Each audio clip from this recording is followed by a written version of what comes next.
This is CGTN, China Global Television Network.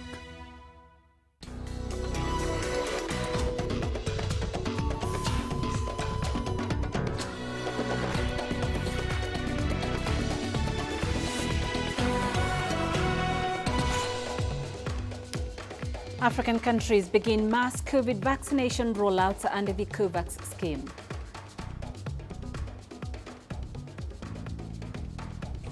Nearly 300 Nigerian schoolgirls are free after being kidnapped by gunmen last week. And we explore the colorful initiation ceremonies of Kenya's Rendille tribe. Hello and a warm welcome to Africa Live. I am Peninah Karibe, also lined up this hour. Alarm as global carbon emissions begin rising again with resumption of economic activity.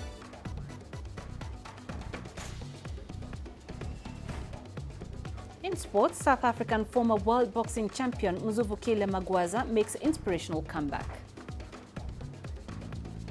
Ghana and its West African neighbor, Cote d'Ivoire, became the world's first countries to administer vaccines from COVAX, a global scheme to procure free COVID jabs for poorer countries. According to the World Health Organization and UNICEF, some 24 other African countries are expected to start receiving vaccines via COVAX this week in what is the world's largest vaccine procurement and supply operation in history. Nigeria and Kenya will receive shipments later today. Ghanaian President Nana Akufo-Addo and First Lady Rebecca Akufo-Addo became the first people in Ghana to receive their coronavirus vaccines on Monday. The rollout in Ghana and Cote d'Ivoire will initially focus on the most vulnerable and essential workers.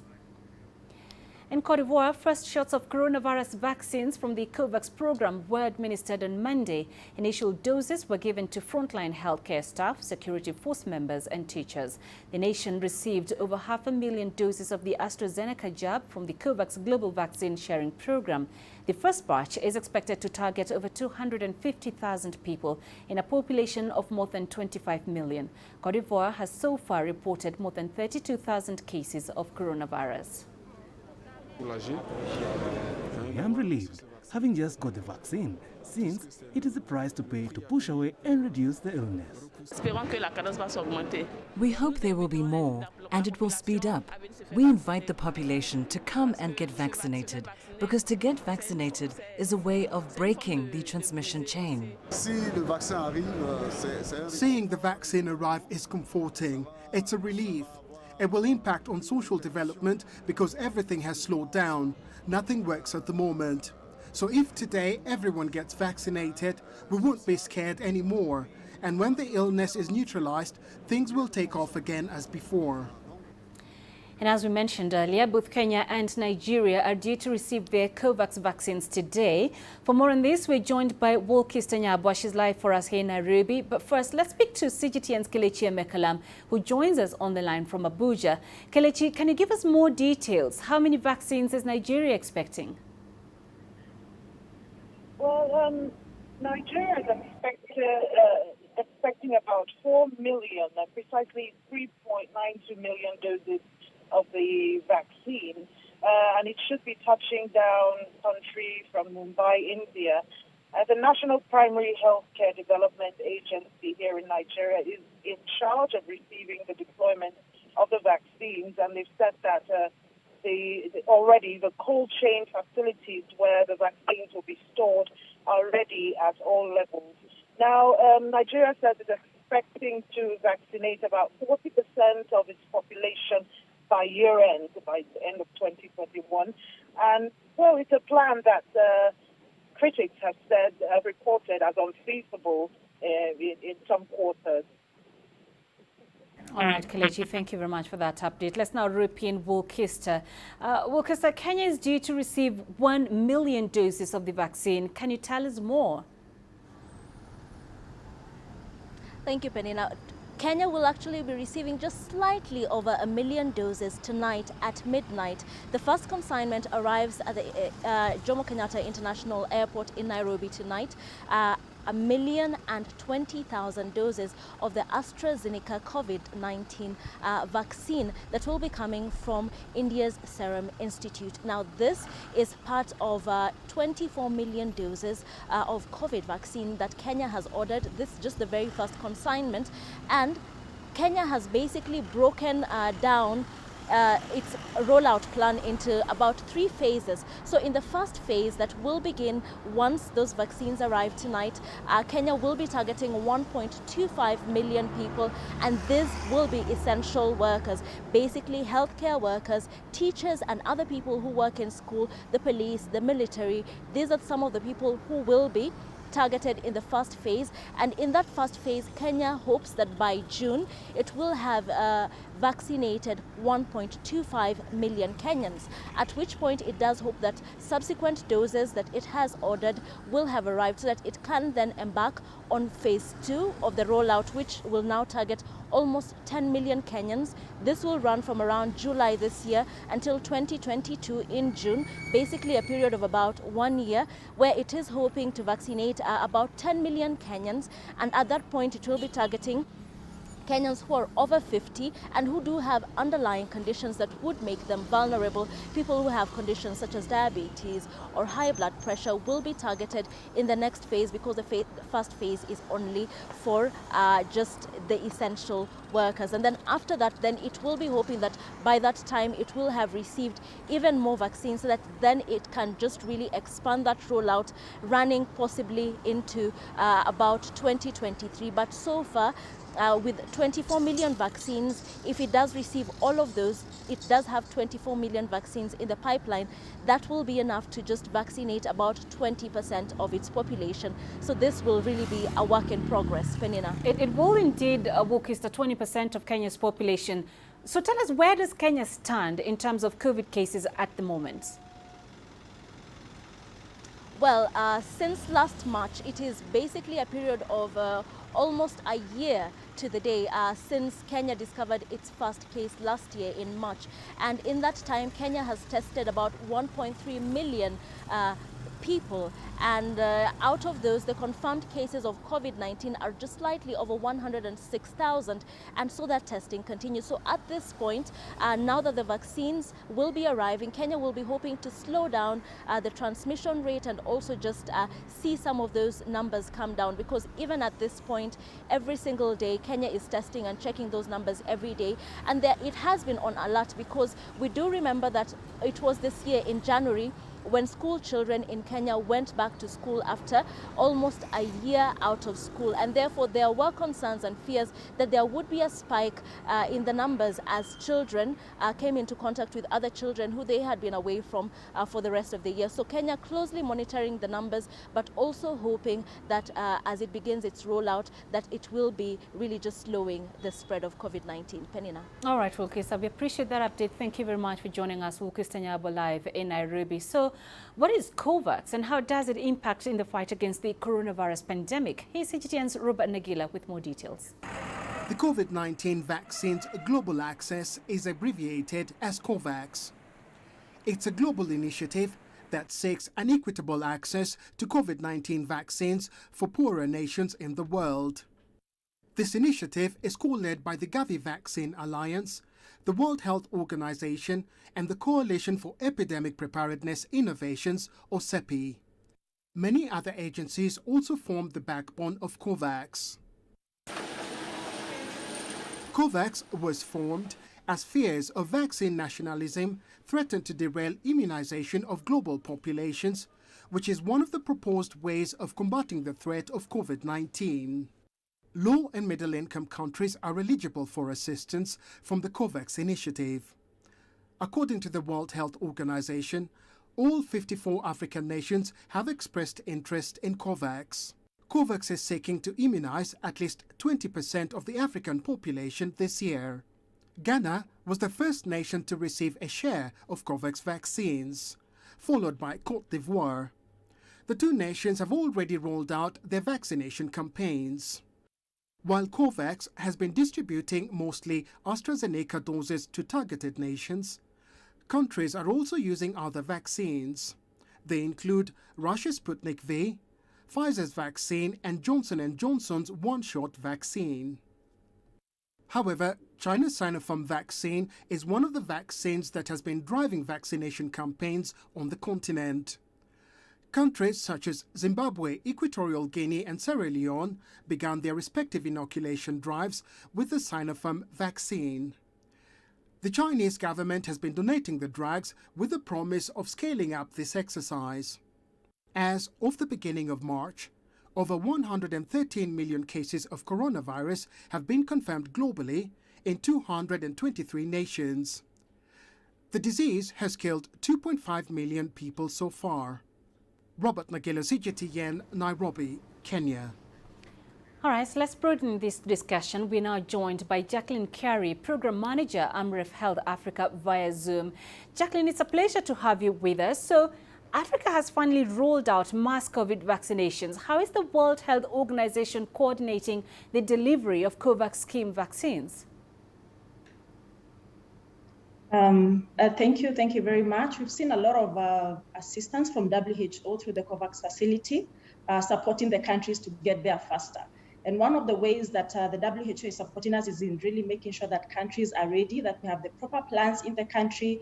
We are able to prepare at the national level, at the county level, making sure we can check up our storage activities, making sure that our healthcare workers have the right capacity to be able to deploy the vaccine. So working very closely with them, we have heavy presence of the WHO in the national task forces, and therefore that's the kind of support that is trickling down to each of the counties. So just make sure we are ready for this.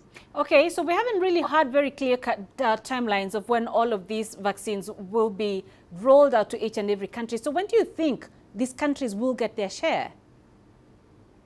So the initial target was to have about 3% of the population covered within the first 100 days of this year. That's sometime towards March. And by the end of 2021, we wanted to see 20% of the African population covered. That means about 600 million doses of vaccine delivered through the COVAX facility in Africa. And what are some of the challenges so far, and how do you intend to address them going forward? So some of the challenges is that we are sort of dealing with two issues at the same time. As you're well aware, we still have COVID-19 here with us. We have stretched health systems, and therefore the vaccination program seems to be an add-on to what's already going on. So a lot of thought around how do we make sure that there's continuity of essential health services, because it's the same healthcare workers, it's the same infrastructure. The whole vaccination rollout is going to be dependent on the national immunization program. And therefore, how do we balance out and make sure that we don't disrupt the usual essential services while making sure that the vaccination program is going to reach the people it's supposed to reach when it's supposed to reach. And then, of course, we also see in instances where demand outweighs supply. What we're expecting from the COVAX facility is obviously less than what each of the countries requires, and therefore we are looking at how can we expand access by increasing investment for each of these countries directly to be able to procure the vaccine directly from the manufacturers. So those are some of the challenges, of course, issues around service interruption. And then, of course, we're also hearing a lot about vaccine hesitancy. So how do we convince the masses, the priority populations in each one of these countries to accept the vaccine? Because like you're well aware, the reports that are coming out, some of them are not very positive. We still have quite a bit of questions around the vaccine, how fast it was produced, when we expect it, how we are prioritizing the populations, and therefore how do we make sure that the right people get the right information to be able to take on the vaccine so that we can increase the vaccine confidence. Jacqueline, thank you very much for those insights. Jacqueline Karibe joining us live via Zoom in Nairobi. South Africa's rollout using the Johnson & Johnson vaccine is gaining momentum. A second batch of 80,000 doses have arrived in the country and will be used to vaccinate healthcare workers. South Africa was the first country to use the vaccine in a study outside a clinical trial. The U.S. Federal Drug Authority has since approved the use of the Johnson & Johnson vaccine. CGTN's Julie Shire reports. South Africa was in a tough corner after 1.5 million AstraZeneca doses were found to be ineffective against the N501Y V2 variant, which drove its second wave. It took a bold step to use the Johnson & Johnson's vaccine on healthcare workers without the phase 3 trials being finalized. The start of our vaccination campaign has so far gone extremely well. All provinces have established vaccination sites, and have put in place plans for the expansion of the program as it will be gaining momentum. We trusted enough that the data provided to SAPRA would allow them to take this forward. We didn't see that data, and I am uncomfortable with not seeing transparent data sources. But when the FDA released that data, I think it was clear it's as good as every other vaccine. The gamble has paid off. Tens of thousands of frontline workers have so far been vaccinated without major complications. I'm feeling great.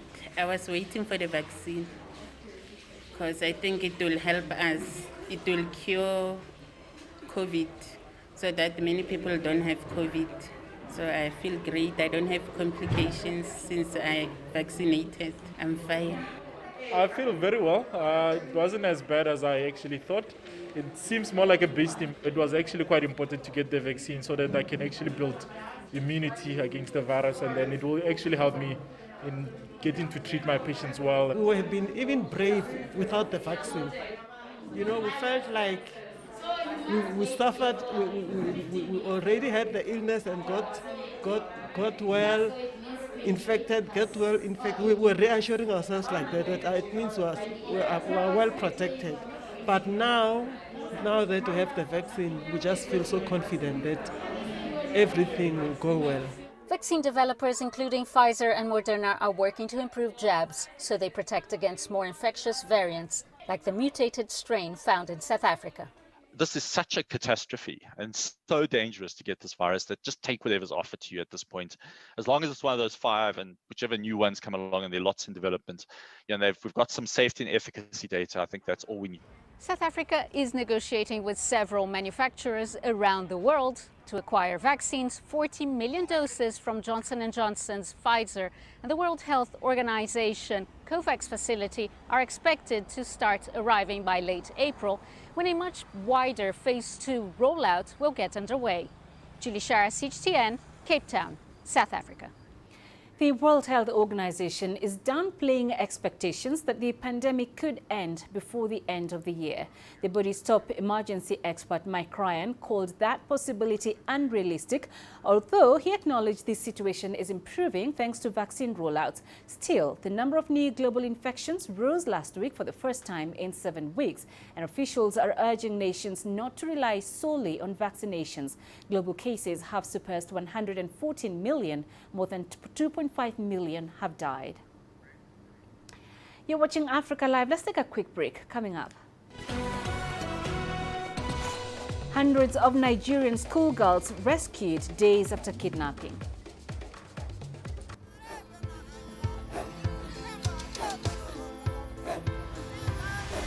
Africa is a continent of diversity, with varied climates and enchanting geography, and a people so distinct, but with a shared enduring spirit. We are at the heart of the continent to bring you the untold stories. Let's have a look. We celebrate Africa as it shapes its own destiny. Tunis, Cairo, Juba, Johannesburg, Ethiopia, Tanzania. Africa Live. Find your voice.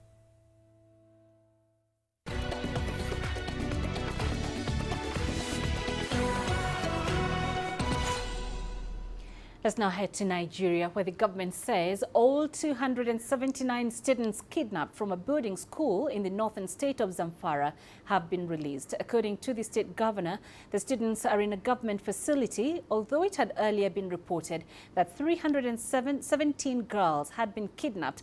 Authorities later said the true number was 279.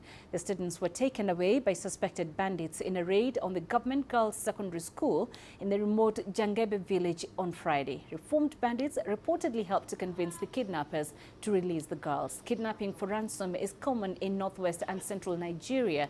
Meanwhile, the victims and state officials have been speaking on the incident.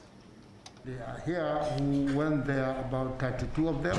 They go and engage those bandit, and today you see all of them. And despite the fact that other media has said is 317, it is not correct. It is 279 children, and all of them are here. They are healthy, and we are going to take them to some medical facilities so that to examine their status of their health. Most of us got injured on our feet and we could not continue trekking. So they say they will shoot anybody who did not continue to walk. We walked across a river and they hit us and let us sleep under shrubs in a forest. Yes, she's my daughter. Hi, like just I was born just now, and I feel very fine. Gaskiya, we thank Almighty Allah. Alhamdulillah. I am very happy indeed. God has made this ordeal that we found ourselves in to come to an end. We are happy. We thank God for everything. A local official announced on Tuesday nearly 300 students are safe and are now at a government house. For the latest, let's go live to our correspondent Deji Badmas in Lagos. Deji, tell us more about the release of these schoolgirls.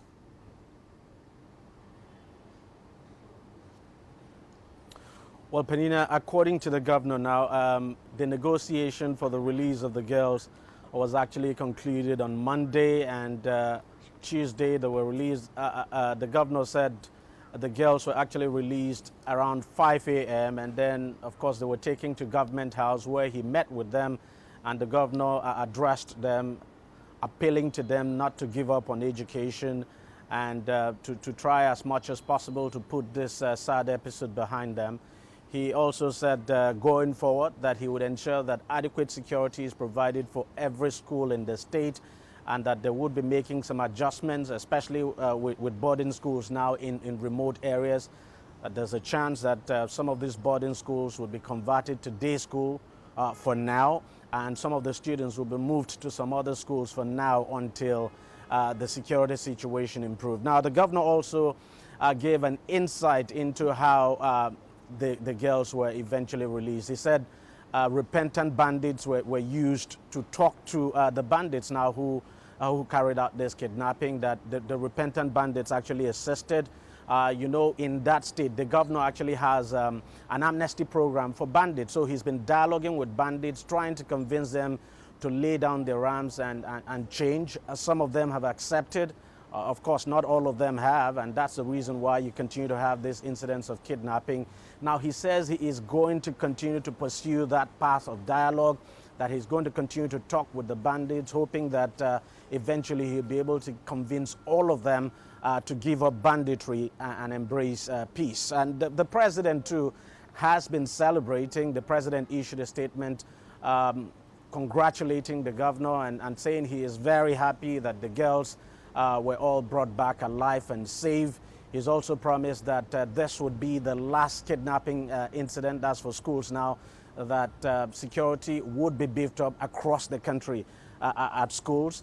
The president is currently holding a National Security Council meeting with the military chiefs and the defense minister, as well as some other ministers. And part of the agenda, of course, is the issue of kidnapping, the issue of banditry, and, of course, insurgency. So that meeting is ongoing, but everyone is happy that the girls have been released. Everyone is just hoping that, as the president said, this would be the last school abduction we would have in this country. Peninah? All right, Deji, thank you very much for that. Deji Badmas live in Lagos. Now, United Nations appeal for aid to Yemen to alleviate what has been termed as the world's worst humanitarian disaster has raised some $1.7 billion. The virtual pledging event was hosted by Sweden and Switzerland. The UN Secretary General had appealed for $3.85 billion. Through the Undersecretary General for Humanitarian Affairs, Mark Lowcock, the body has termed the outcome as disappointing and called on nations to consider again what they can do to help end the worst famine the world has seen in decades. The outcome of today's high-level pledging event on Yemen is disappointing. Pledges announced total approximately $1.7 billion. That is less than we received for the humanitarian response plan in 2020, and $1 billion less than was pledged at the conference we held in 2019. Former French President Nicolas Sarkozy is appealing his corruption conviction. He was sentenced to 3 years in prison with 2 years suspended. Our correspondent Rose Cullen reports from Paris. A legal landmark for post-war France. A former president in court, on trial and found guilty of corruption. Nicolas Sarkozy, his lawyer and the magistrate they were convicted of trying to bribe, all sentenced to jail time, some of it suspended. This case centred on claims that Sarkozy and his attorney offered Judge Gilbert Azibert a plum job in Monaco in return for confidential information about an inquiry into earlier legal payments claims. Nicolas Sarkozy, who stood trial in this court in Paris, lost his bid for re-election in 2012, and he's been embroiled in a litany of legal woes since leaving office. He goes back on trial in mid-March over claims that executives at a public relations firm created fake invoices to mask overspending on his failed 2012 re-election bid. Last month, prosecutors started looking into alleged influence peddling by Sarkozy over his advisory activities in Russia. And there's an ongoing investigation into his 2007 presidential campaign. It's alleged it was backed by a nearly $60 million donation from the Gaddafi government in Libya. The only precedent for Monday's guilty verdict was the trial of Sarkozy's predecessor, Jacques Chirac, but he was not present in court for his trial due to ill health. Chirac got a 2-year suspended sentence for having arranged bogus jobs for political allies when he was mayor of the French capital. Nicolas Sarkozy is now appealing against Monday's guilty verdict, trying to clear his name, but fighting a string of allegations against him. One trial concluded, another starting in a couple of weeks, and further possible cases later this year. Ross Cullen, CGTN, Paris. You're watching Africa Live. Coming up in business news. Alarm as global carbon emissions begin rising again with resumption of economic activity.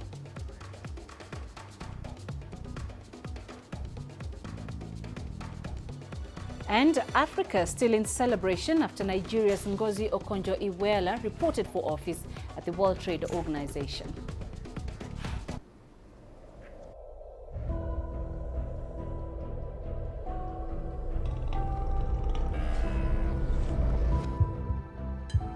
It's just taken me completely out of my depth, but at the same time it's exciting. It's new, it's different, it's a challenge. It's really exciting.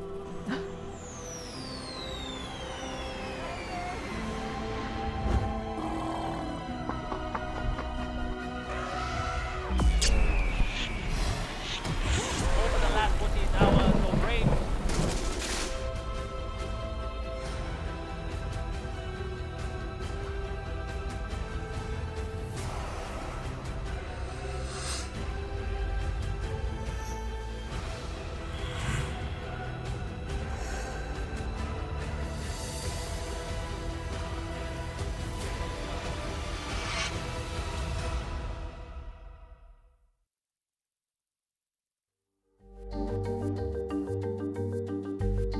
Africa Live. Find your voice.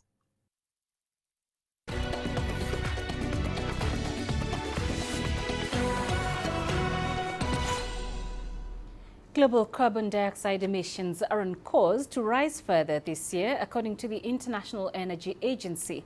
Greenhouse gases dropped 5.8% overall in 2020 as the coronavirus pandemic slowed economic activity, but a rebound was noted from the end of the year. Major economies led the rebound in December when emissions were 2% or 60 million tons higher than in December 2019. IEA Executive Director Fatih Birol says the rebound in global carbon emissions is a stark warning that not enough is being done to accelerate clean energy transitions worldwide. Ngozi Okonjo-Iweala has officially begun her role as the WTO's Director General. She reported for duty on Monday. Her first priority is tackling the issue of fishing subsidies. As Total has more. The long-stalled talks on fishing subsidies was Ngozi Okonjo-Iweala's first order of business as a WTO's Director General.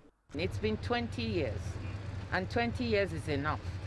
That's my slogan. Now we have to get it done. So that's what I have to say. So we're totally in sync with you on that. Since 2001, WTO member countries have failed to reach a consensus on fisheries subsidies. The goal is to eliminate subsidies that allow overfishing, illegal or unreported fishing to take place. One of the challenges is a lack of a global legal framework. This loophole allows large fishing companies to fly flags of convenience. This means they can register their ships outside of their countries of origin, to those which have open registries. Often, the countries with open registries have more lax regulations. It also makes it harder to regulate the industry and can lead to overfishing. Overfishing has greatly impacted the ocean's ecology. The UN estimates 90% of fish stocks of large predatory fish have been depleted. That's a message about the request to the WTO to urgently advance the discussions and conclude an agreement to end the funding of overfishing. Discussions have stalled over what subsidies to eliminate. Some want all subsidies to be eliminated, while others want to distinguish between the good and bad ones. Subsidies, including fuel and tax exemption programs, enhance the capacity of large fishing fleets. The European Parliament's Committee on Fisheries estimates they amount to $35 billion annually. Astatal, CGTN. Ngozi Okonjo-Iweala will also face several challenges as she takes charge of the WTO. Deji Badmans has more on that from Lagos. I think it's an honor. It's been weeks now since Ngozi Okonjo-Iweala was officially named the new Director General of the WTO. The euphoria over her appointment is yet to die down on the continent, especially in her home country, Nigeria. The praises keep on coming. Very erudite woman, very sound, institutional builder. And many people haven't even talked about that part of the job. She built institution. As Okonjo-Iweala takes office, attention is now shifting to the enormous task before her and the WTO. Among the urgent issues, the 66-year-old former Nigerian finance minister says she wants to start tackling right away is a protracted negotiation on fishery subsidies. She needs to reform the WTO. A lot of the rules and procedures have to be updated. Two, she has to look at the governance structure and then also the dispute resolution mechanism. That dispute resolution mechanism is also very slow. Also on the horizon for the new WTO leader is a trade dispute between two of the world's biggest economies and key members of the trade body, the United States and China. The WTO as a global organization cannot tick if the two major economies of the world are not ticking. And so that is the responsibility that she has. And I think she's happy because of the Joe Biden ascension to the presidency of the United States and the fact that he has talked about the need for multilateralism. That is going to make it much, much easier, for her. In Africa, the expectations on the new WTO Director General are understandably high. The African Continental Free Trade Area officially started operating in January. Many are looking up to the WTO head to help make it more effective. We are now going to depend on her to guide us in the implementation of our Africa Free Trade Area because other trading blocs may be having issues with us in what we are trying to do. I think one of the things that she's going to do is to ensure that when agreements are being made, when policies, global policies, trade policies are being adopted, that Africa will be at the negotiating table. And that is the key thing. The task before Ngozi Okonjo-Iweala is certainly enormous, and so are the expectations from all sides. She's promised to deliver, and many are counting on her to do just that.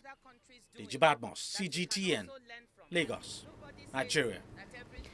Industrial metal prices are pouring to the highest levels in years. This is because of projections that an economic recovery from the pandemic and worldwide push for cleaner, greener energy will unleash pent-up demand. Angela Kopla takes up the story. Copper and nickel are two industrial metals to watch in this push. There's a lot of talk at the moment about green metals. So, as the world electrifies and as we decarbonize, things like copper and nickel are going to be needed increasingly. So it looks like demand for those metals should increase over time. But I think what we need to keep in mind and just be cautious of is those metals are still very linked to GDP growth. And so it really depends on how the growth story for China and the world evolves over time. There's a growing bullishness that has even sparked talk about a new commodity supercycle. So we got $12 trillion of stimulus spending. That money is going just to create jobs, just to keep the economies going over. And that is leading to demand in all these commodities. Some are suggesting that the world is in a commodity supercycle with price leaps being sustained. And these leaps are holding on. These prices now have been going like this for over a year.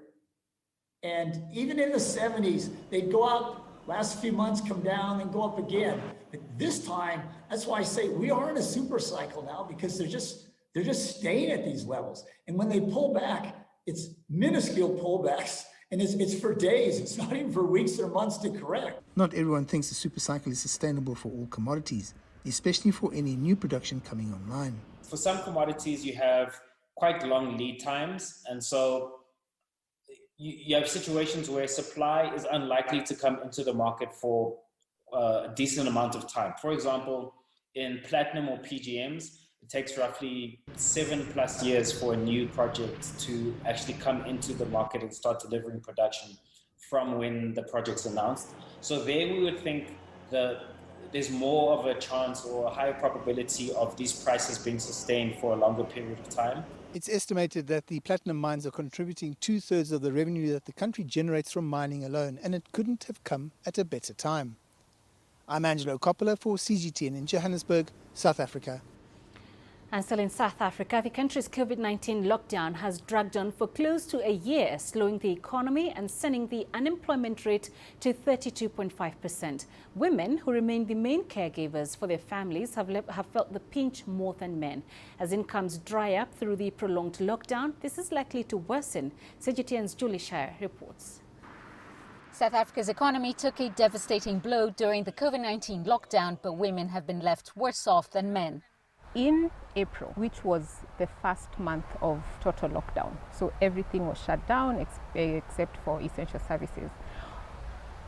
Of the 3 million jobs that were lost, just under 2 million belonged to women. The fact that the services sector was the one that hit most, so this affected women largely. The clothing bank in Cape Town, which helps females start their own businesses, had hundreds of women flock to their doors in a desperate search for work. We've really got a lot of applications. We had to turn the applications to doing them online because of the protocols, the COVID protocols. But there is a crisis out there. So we had to, in fact, start a whole food scheme during the lockdown because we were really getting a lot of requests from people saying, please, can you do something? Please help us. The bank was only able to accommodate some of the women who had nowhere else to turn. A lot of companies closed, and especially in the area where I live, most of our women works in clothing factories, and they were very hard hit in terms of companies closing and never actually opened after we went back to level 3. Most of our women in our areas is single parents, dependent on the social grant. I'm a mother of one child, a son, and I'm unemployed. I'm at the clothing blank at the moment as a trainee. It's really stressful. You feel small because you can't provide for your family, especially for my child. You can't pay school fees, you can't pay transport, you have to rely on someone else. Women have suffered the brunt of the COVID-19 pandemic, raising concerns that gender inequalities in the labor market have worsened. So your level of education is affecting how COVID is impacting you. So people with less than 12 years of education have been the highest hit in terms of job losses. This again goes to our history because of the inequalities in terms of education, inequalities in terms of access. There's been huge progress in South Africa over the last 20 years to include women in the job market and elevate them to management positions. But many of those gains are being eroded by the marathon lockdown. Julie Shara, CGTN, Cape Town, South Africa. China conducted special tests of its digital currency during this year's Spring Festival. Cities like Beijing, Suzhou and Shenzhen handed out digital red envelopes to locals for use during the holidays.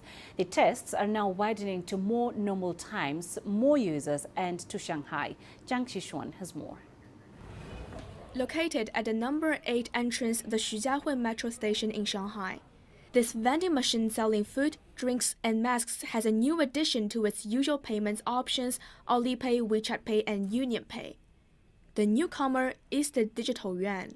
The company says its vending machines are located all around in Shanghai's metro stations, but it didn't say how many of them would take payments in the digital yuan. Some larger players are also introducing the digital yuan payments in brick-and-mortar stores. With service in more than 4 million stores across China, Shanghai-based digital solutions provider Shouqianba has just started its trial of digital yuan payments in a large fashion chain store in Shenzhen. The company says it's actively preparing to use the digital currency. We are working with licensed payment organizations and banks that are qualified to deal with the digital renminbi, so we can accept the digital currency standard. Currently, there are only a few banks and organizations in trial areas that are qualified to do so, but we want to help our vendors enhance their ability to handle the digital currency in trial areas. The company now serves 32 million consumers a day. But the key to the promotion of the digital currency largely lies in how many people can actually have access to using it. And the trials are still limited. Chengdu issued 200,000 digital red envelopes at the end of last month, making the western city the fourth to issue digital currency, following Shenzhen, Suzhou, and Xiong'an. To many users, however, it remains an unknown quantity. I've heard of the digital currency, but it seems like it's only available in Beijing, Shenzhen, and Suzhou and needs a special digital wallet. I've never tried it in Shanghai. I can't tell the difference between digital currency payments and mobile payments like Alipay and WeChat Pay. Neither vendors nearby nor my friends use it. A client manager at the Bank of Communications sent me a test site last month. I just finished my application. Experts say that although it's a breakthrough from technology to a real application, digital yuan payments are still far from being mature enough to be accepted by the wider public. During the last Double 11 shopping festival, the transaction numbers per second on Alipay reached a peak of 580,000, and the combined transaction numbers per second on UnionPay and NetsUnion topped 100,000. But according to the upper limit of the digital currency globally, it's designed to handle around only 50,000 transactions per second. So, though theoretically China's digital renminbi is based on blockchain technology, which is safe and reliable, in practice there are still bottlenecks in the network and computer technologies. Professor Yan says application of digital currency payments will continue on trial in large commercial centers. It will remain limited for the sake of risk prevention. Once the technology matures, however, it's likely we'll all be seeing a lot more of the digital yuan. Zhang Shixuan, ICS for CGTN, Shanghai. You're watching Africa Live. We're taking a short break. We've got plenty more, including this. We explore the colorful initiation ceremonies of Kenya's Rendille tribe. Join us in global business and see Africa through our eyes.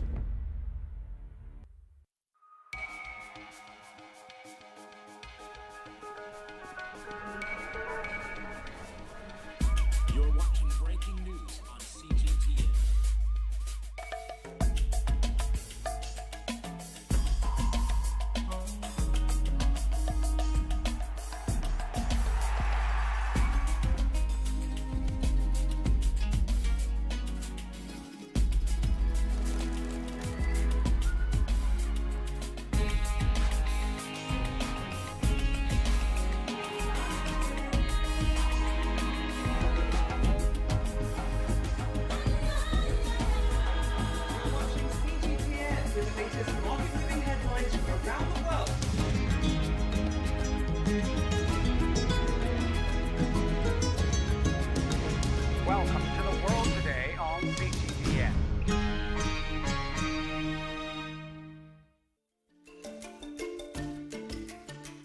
Africa Live.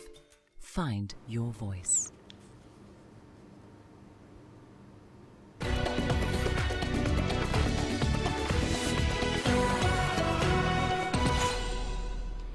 Among the Rendille community in Kenya, a person's role in society depends on their age set and gender.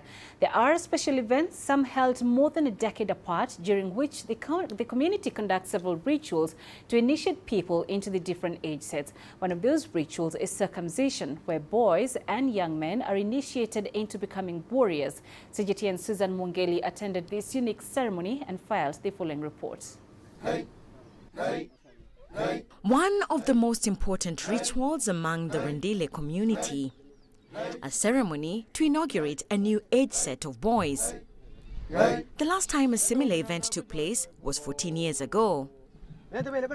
When it comes to that time, from 10 years to 30 years, they can be grouped together as one generation. Then they undergo that circumcision. Although the event was clashing with the school year calendar, some 9,000 boys living in various mobile clan-based villages were due to be circumcised this year. It's a unique and elaborate process that must take place against all odds, even in the middle of a pandemic. During that process, before even circumcision, for 1 month or so, they are being trained how to stay in an adult way. Because even if you are 30 years and you are circumcised, they call you, you are still a child. Like the way we are saying, if somebody is under 18, then you are still a child. One characteristic of initiation in the Rendille culture is the infliction of pain. The boys are expected to endure it without complaining in a display of masculinity. The whole point of this initiation is to harden the boys, to make them warriors. Once circumcised, the boy gets respect from the whole community. It's like a training ground for the military. Before the main initiation event, the boys have to fetch wood, which will be placed at their doorstep to symbolize their readiness to take part in the ritual. Although this is a community with a highly patriarchal culture, I am privileged to be allowed to accompany the boys, albeit from a distance. I noticed Joseph Burcher, a 15-year-old initiate. Unlike his peers, he appears eager to take part in what awaits him. We have a chat as he heads into the wild.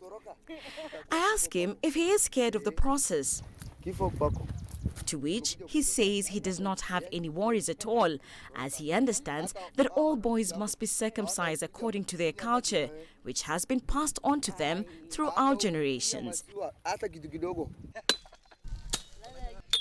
There has been a drive across Kenya to encourage people to opt for clinical circumcision, but members of this community have been slow to take that up. They insist that circumcision under anesthesia cannot equal the traditional one. After each boy has collected enough wood, they return to their manyatas. At slightly past 2 o'clock, a call to assemble. One by one, each set of boys walks to a special sanctuary to receive blessings from their elders. Here, emotions run high.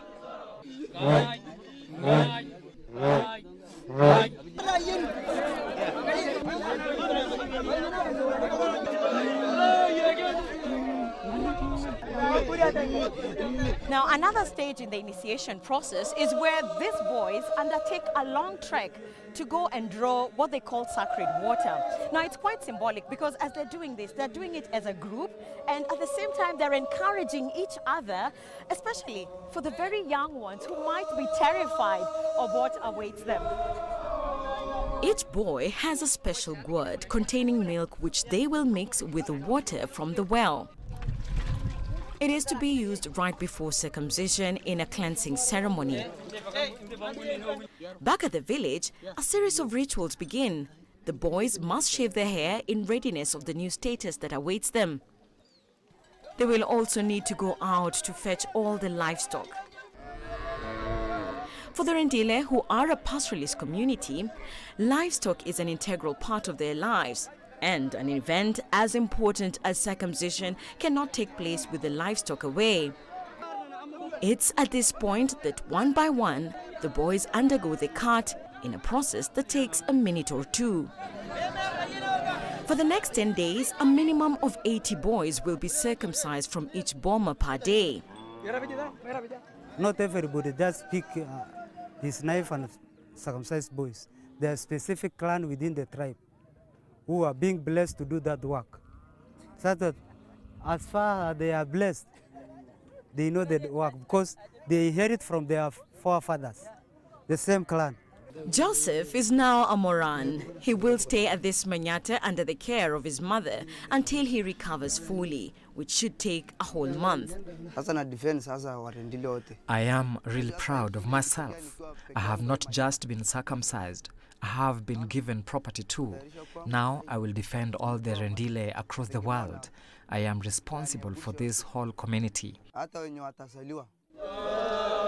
While some of these rituals have been criticized for being outdated and at times even harmful, this community says it's not ready to abandon its traditions.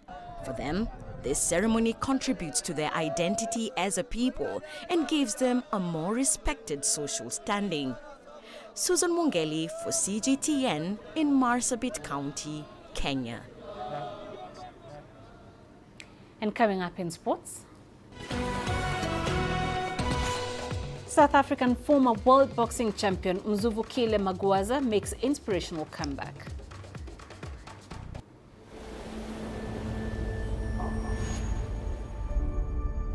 How would you create your legend? On the fields, on the tracks, in the arenas of Africa. Were you born to be a player? Could this moment be yours?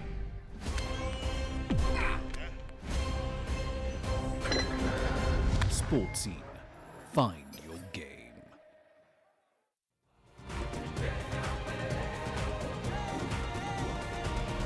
AfricaLive. Find your voice.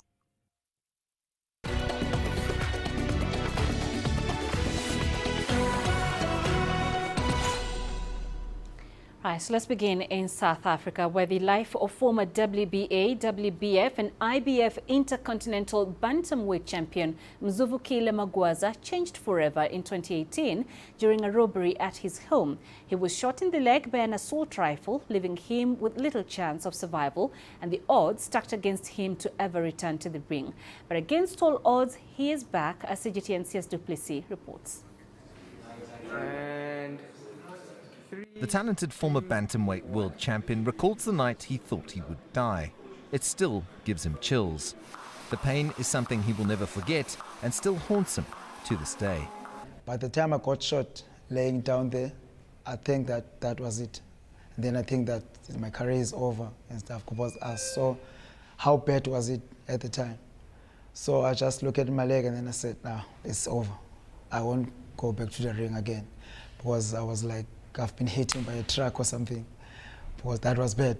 I don't know how I can describe it, but that was bad. But despite the odds stacked against him, the man known as Old Bones miraculously got a second chance to pursue his boxing career again and to share his inspirational story. But the doctors came and tell me that, no, look here, you're going to be able to walk again. You see, and then I couldn't believe still, because the bone was like totally broken, smashed out. So I'm so happy. Sometimes I just sit there on my own. I wanted to cry. I'm not crying because I'm sad or something. I'm excited. I'm too much happy. The undefeated Magwaza boasts 23 professional fights with 20 victories and just 3 draws, and is prepared to do whatever it takes to make the best of his second lease on life. Now I think we're going to change him up a little bit based on his injury. We're forced to adapt his style slightly, but he can be a little bit of a bully. You know, he fights at 52, 55 kilos, but I've got to pull him off the bigger guys in the gym.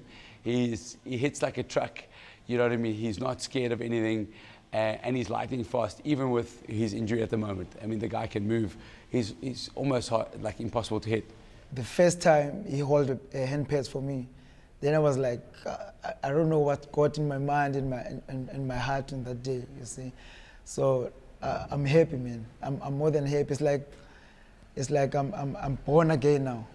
It's like I'm a newborn. I don't know how I can explain it, you know. And then I can't wait for the day that I'm working through going into the ring with coach next to me.